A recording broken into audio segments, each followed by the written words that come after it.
Hi, my name is Heather O'Neill, and this is my introduction video for EDL 856, School and Community Relations. As I stated, my name's Heather, and I teach special ed. I have 6th through 12th grade currently, so I teach in the elementary school, the junior high school, and the high school. I have a room that is in between a resource room and a functional room, so I call it kind of a tweener group that I have. I think it's really important that I teach basic life skills. We do a lot of, reading and math. I've gotten several non-readers since I started in this position, but I also think it's important that I teach my students to be independent. We do cooking and cleaning and bed making and, any life skill that we can think under the sun. We do grocery shopping, we do meal planning, and so forth. So, I feel like living in a small community that teaching my students to be independent and have these skills is on my way to building some school and community relations. Some of my important things about school and community relations is definitely open communication. When I hold an IEP with parents, I always share my contact information with them. And I always tell them I have an open door policy or a very transparency policy. If they have a question or concern, that they are always more than welcome to pop in my room, give me a phone call, give me an email, that way they can come in and see exactly what is going on. That way, if they do have questions or concerns, they can see it firsthand.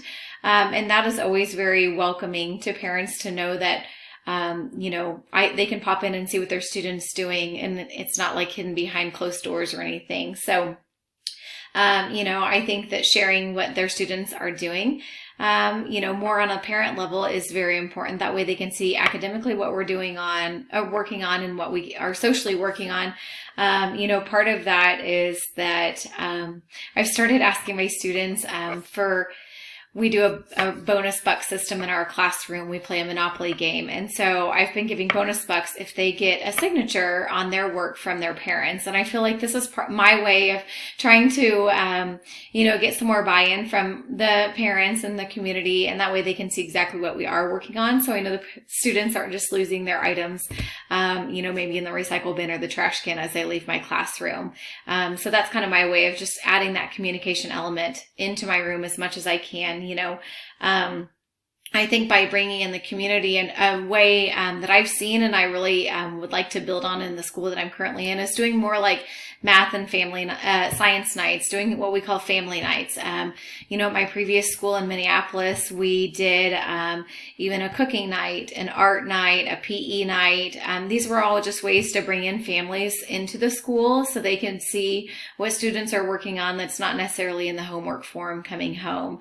I think these are really important, and something that my new school, this is my third year there, is doing something called Bear University. And so this is a night that parents can come in, and we're doing some educational workshops. So the committee or the, presentation that I'm working on is executive functioning. And so that way parents, there's like 10 or 12 choices. They can come in for a 30-minute session and get some information. Some of them are like how to make your mornings easier. So I feel like bringing in, parents, families into the school is helping to bridge that gap between the school being one thing and the community being another. It's trying to make it like a whole family, kind of a small community. That's the way things need to be. And so by building that, I feel like that's just gonna allow people to see what our money is going towards when they're in the school more often. And so their support maybe would be a little bit better knowing what our